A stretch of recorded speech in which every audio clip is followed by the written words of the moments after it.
like most people in this country, I think it's fair to say, who are of I'm a white Irish Catholic heritage, but I grew up in a very working class town.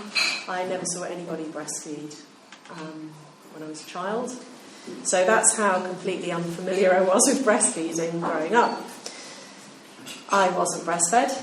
I was the third of 3 children, and my mum was quite grateful, I think, when the nurses just whisked me off into another room so she could get some sleep, but that was also what she had come to expect by her third child in 1972. This is me on the first day when my daughter was born. You can notice that I look really well rested somehow, and this is me 10 days later. So that was one of the most extremely painful experiences of my life, and I've had an appendectomy and I've had various operations. I've never experienced pain like that, mastitis. It was like someone had taken a sword and cut off my breast, and I was feverish constantly, and I basically had a pretty terrible time. I had repeated doses of mastitis, which had a massive impact on not only me but also my husband, who subsequently really struggled to cope with all the strain and the extra responsibility and the fact that I wasn't coping. My child couldn't digest formula, so although I had a lot of people try to help me, the fact was that I had a milk supply that had shut down, and I had a baby that had lost 10% of its body weight and was effectively starving. This is what happened next. I guess I was really lucky in that I found help with a great lactation consultant. I should add that 2 weeks before I had my daughter, the LCs were cut from my local health trust, so I had to pay. And she helped me order a Medela double pump, and I got pumping right away, and I basically relactated. I didn't know that's what it was called. I just knew I had to set my alarm and wake up every 2 hours and pump day and night in order to effectively keep my baby alive.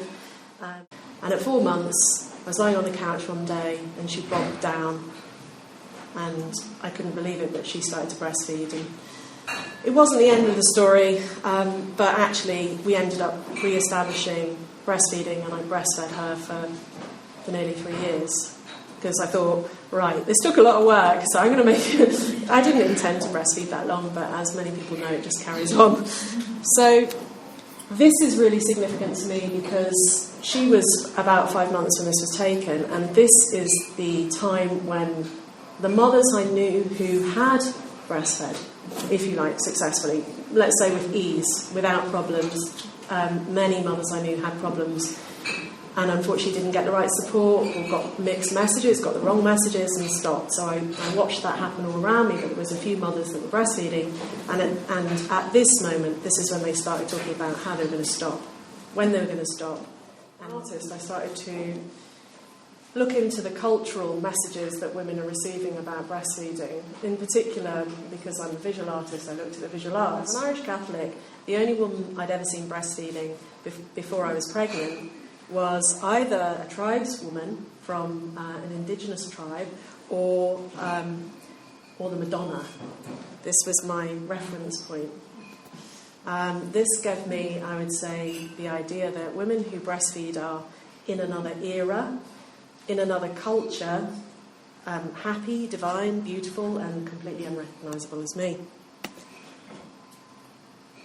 Before birth, I started to receive a lot more literature and be exposed to the type of, if you like, marketing, etc., around birth and babyhood. And at this point, I saw a lot more stock photography. And the stock photography, although you could say, okay, this is contemporary and these women, perhaps some of us can relate to, but actually when you analyse these images, all of them are young, all of them are slim, all of them are white, all of them are alone, they're all on a couch, they're all at home, they're mostly in pyjamas or clothes that look like pyjamas, they're all in daylight, which I think is very significant when you consider they're also at home. They only have one child, and they're all pretty much smiling. So it suggests a kind of, there is this every woman, and she's young, and she's got one child, and she's so relaxed on the couch in her pyjamas breastfeeding, and I know there's some good intentions behind this, but this type of, in a way, it's, to my mind, one of the reasons why 30 years of campaigning by the medical profession to get women to breastfeed hasn't necessarily worked, and it's because there has been too narrow a definition of what breastfeeding is, and that has excluded so many versions of what breastfeeding actually is that it has never succeeded in normalising it. The idea of breastfeeding had become massively disembodied. It was now something that involved a medical textbook.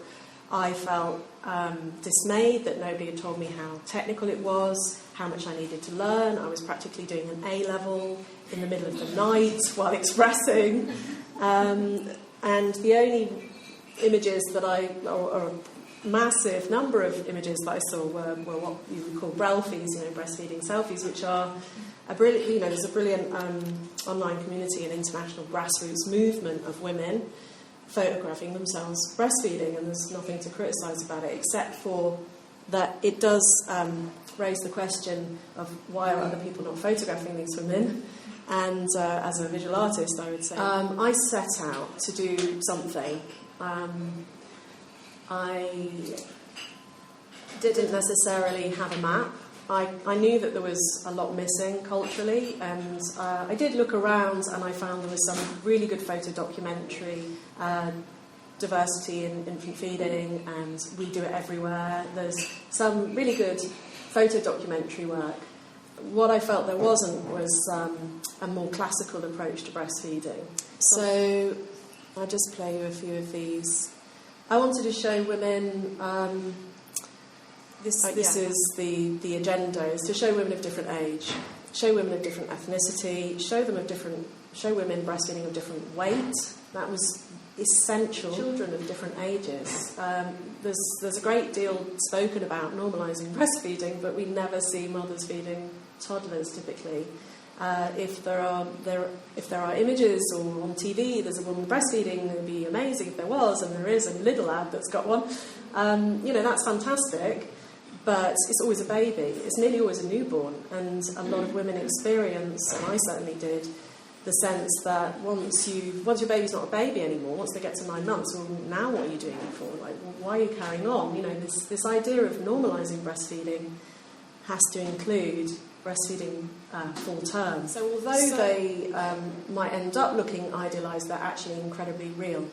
And the other thing I really wanted to show was women experiencing a different set of emotions. I didn't just want a woman gleefully looking at her baby. Obviously there's a huge gamut of emotion that you experience when you're breastfeeding, because breastfeeding is part of life. Sometimes you're bored, sometimes you're ecstatic, sometimes you're laughing, sometimes you're really, really sad. You might even be crying, you might be deeply involved in the act of breastfeeding. I felt all of this was the thing that I really wanted to capture. And actually capturing that is not as easy as it sounds, as I found. So this is Ali, and she is a fashion designer, and she's a busy lady, and she doesn't really romanticise breastfeeding at all. And I mean, each mother came to the studio at least once, and sometimes there were 70 images from each mother. So I had to kind of decide with the still images how to represent each mother, and I tried to be very honest and represent who I felt they were in that session. My method of capturing the images was to stand back, set up a standard fixed camera, a big heavy studio camera, and then trigger a shot every 4 seconds. And this was a technique that I developed after a few studio sessions, because I realised that shooting a mother while breastfeeding is not going to capture the actual experience of what breastfeeding is, but being with a mother while she breastfeeds will capture all the nuances. So essentially I tried to get out of the way. This is Jenna, who's a mother of 3, and after some time of being in the studio and photographing women, I really came to see that the experienced breastfeeders had mastered the art of almost not even holding the baby, just the baby's on the lap, she is so relaxed, And, so I wanted to capture that element of Jenna's sort of sense. I mean, she's a very, very busy woman, but how breastfeeding was something that encapsulated that feeling of being very relaxed for her. And actually there's something similar in this image. I was delighted to get an image of tandem feeding. And what's interesting about this mother is that she is so in bliss in this image. I mean, there were a lot of crawling about and poking each other's eyes, etc. that went on. But she found this moment of serenity within that, and I thought that was exceptionally beautiful and moving, and I really wanted to capture that. Louise is a midwife and a mother of 4, and she looks a bit like she's got other things on her mind, possibly the shopping. She's not bored, but she's preoccupied, and I think that's faithful to what a lot of time spent breastfeeding is about. The fact is, when you breastfeed, you spend a lot of time typically sitting somewhere, dreaming, thinking, staring into space, looking at your phone. I didn't really want to put the phone into the images or the iPad, although obviously it's a big thing, because I wanted to strip each mother into just who she was in the studio with her child, not any other appendage. There's only one mother that just holds a toy. Yeah, I'm trying to reconnect with that history of representation, and it does mean that I'm excluding this series from other things, but I'm trying to fill that in elsewhere. But essentially, women are all individuals, and they're all amazing, and they're all doing their own thing, and that's to be celebrated. So some of them look like they are busy, some of them are shy, some of them are depressed. This image, I think, has a very sort of biblical look about it, but it was just sort of how it came out, and I just love those Wellington boots. This is a mother who's at this point had been breastfeeding various children for 10 years, and another sort of extraordinary woman. I essentially recruited from my environment, and then as I realised that, I seem to have quite a lot of the same sort of mother now. I've varied we've got different ages, etc. Then I started to get people to recruit for me what I felt was missing, or I started to approach women in the street. This woman, Rosie, I approached on the bus. Twice, actually, and she eventually did come down, and we got this portrait of her with her twins. And it's one of the few that conforms to the sort of, she's smiling, she looks like it's really easy, but in fact, as you'll see, I often went and interviewed these mothers as well, and I got all the background on their breastfeeding journeys, so that it's always much more than just, that's a smile of achievement, and she deserves it. This mother again is smiling. Her child has cystic fibrosis, and she essentially saved her child's life by breastfeeding her, because in the early days the child hadn't had the diagnosis and was feeding every 2 hours, and everyone was like, stop, this is too much. And she kept going, and she realised that her daughter hadn't been able to absorb the protein, but because she had been feeding so much, she had not lost weight. This was a commission for the Royal Brompton Rose Ward expressing room, where mothers with critically ill babies express. So we wanted to create something inspiring with an amazing story attached. And this is an incredible image of Sarah laughing. She's the one holding the toy with her baby Joachim. And so it was good to have someone expressing real outlandish joy while feeding. This mother, Vicky, sadly lost the baby before this one. And this was an issue where I wrote to her and said, is it okay for me to show this image? This obviously was how she looked at a moment in the shoot. I mean, she didn't look like this the whole way through. And I wanted to show that as well, because many women have lost children. Even while she's holding a child, she's experiencing the grief of that loss. And here's a nice toddler sort of wrapped up in his mother's arms. So I've got actually quite a number of toddlers, which I think is right, because if you are representing 24 women, then you need to be representing a typical lifespan of a breastfeeding journey. And this is a child who, actually this mother has 2 children and is a tandem feeder. But what was interesting in the course of the shoot is that this young child wanted to be held like a baby. And I think I think the point is that in the process of making these images, my learning about breastfeeding increased massively. But also, the point is that the idea is that this increases the visual literacy in the wider community of what breastfeeding looks like. And there are all these intimate expressions of what that breastfeeding relationship can be. And they're not just with babies. So I really love this. The way she's putting her hand on her mother's chest is very similar to what a lot of the babies did at 5 months. Another mother with a bit of direction in her who's looking like maybe there's something else to do once this is over. But I mean, that's also what I like about all these women, is that some of them are stay-at-home mums, some are doctors, some are designers, some are living on benefits. It's very mixed. It's actually quite interesting to ask ourselves what looks middle class, because many of the women I photographed are not middle class, but actually working class women know how to dress so they appear to be middle class. So it's kind of it's a difficult one to know how many of those women in that group are middle class. Some look very definitely middle class, and some might be just fitting in. This is my favourite image of the series, which is Emma and Indy. I love that tattooed arm and the pink hair. She's someone I approached in a cafe, and she's been amazing. The mothers came in, they sat for me, I spent time with them, and we essentially bonded to some degree. And I took a picture every few seconds because I didn't want to impose on the process. It might be a 1 minute feed, or it could be a 45-minute feed, and so I ended up with a lot of images, and when I was going through these images I really felt they'd make a beautiful animation. So the next part of the work was to create an installation, and I worked with a glassmaker and a composer to create an animated piece. What I felt I had lacked terribly in the dark days of my journey was just a circle of women that I could breastfeed with, just people who would sit next to me and breastfeed. I never really got that sense of the circle, and I came to realise that sense of the circle of feeding women is actually something culturally we are feeling the loss of. Not just with breastfeeding, but I think what I've discovered is that breastfeeding is the thin end of the wedge for all these issues.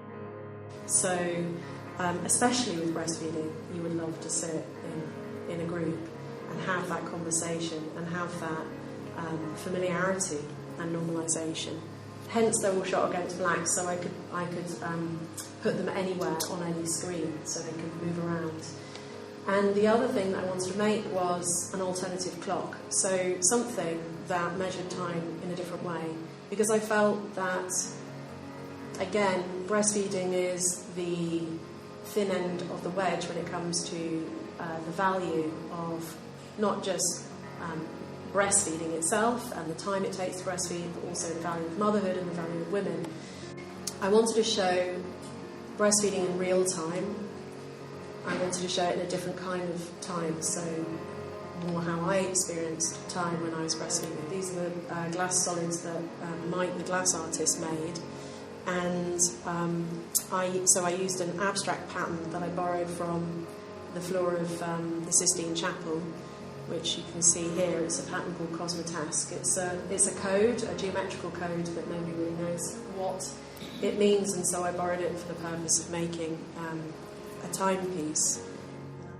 What was really interesting to me is that I expected mothers to come, I expected breastfeeding mothers to come, and I expected them to be pleased with what they saw.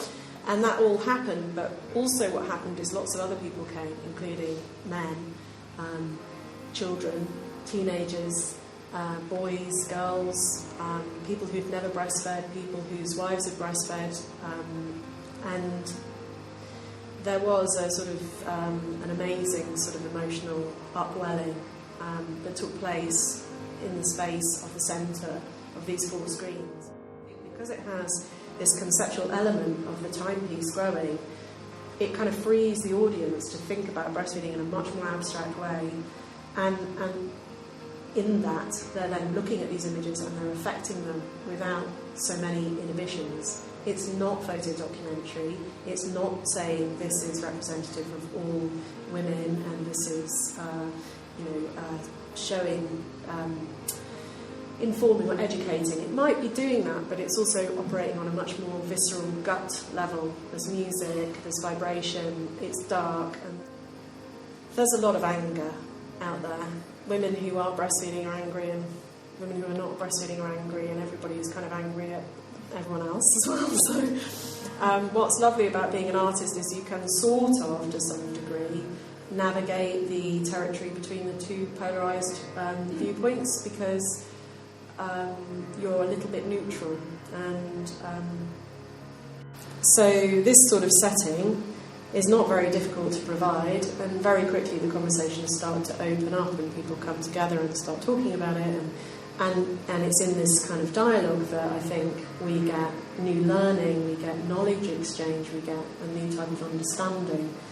And there's so many issues intertwining in this field, but I think one of the really big ones is feminism and how women feel about breastfeeding. We heard earlier about black women maybe having misgivings about breastfeeding because of their cultural heritage of being forced to breastfeed slave owners' babies, and that is a very extreme example of something that I think within culture we still have the legacy of, which is that breastfeeding is disempowering to women, or breastfeeding is a waste of women's time, or women are better valued if they are working, and it's more normal not to breastfeed, essentially. So one mother said to me that she felt that breastfeeding was a form of radical activism, and I didn't really understand what she meant at that time, but I think that is an incredibly good way of looking at it, which women are constantly being asked: is your baby a good baby? Does it sleep? Does it feed? Is it gaining weight? Is it doing what we want it to do? I feel like that has been very externally imposed upon families and babies, and particularly women, who are the ones who are measured up according to these standards. And I don't see how we will achieve any meaningful cultural change until we change everybody's mind about breastfeeding, and that includes people of all ages, including children and the elderly, because the pressure is coming from every side. And so the idea of art is that it can open up these conversations, it can navigate these no man's land, and it can get the conversation going in an intelligent way, where people who think they know what's happening or what the arguments are can actually start to have the openness of mind to shift slightly and think about it in a new way. And I think, it's my summary. It's very ongoing.